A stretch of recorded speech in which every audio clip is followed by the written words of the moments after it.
Hey, what's going on, you guys? So in today's video, I am going to show you how to get iPhone emojis on your Android device. So this is going to be quick and easy, so let's start. All right, so the first thing you need to do is to go to your Play Store in here, and in the search bar, you can search for iPhone emoji.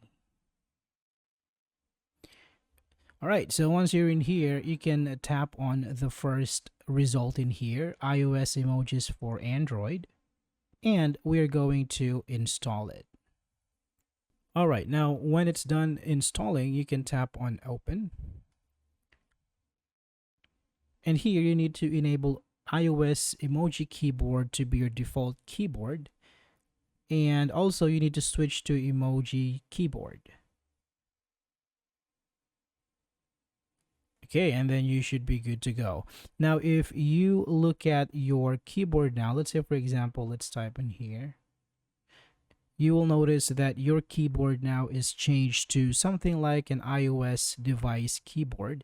And when you tap on emojis, you will get those emojis that you get from an iOS device. All right, so that would be all for this video, guys. Thank you for watching, and I will see you in the next one.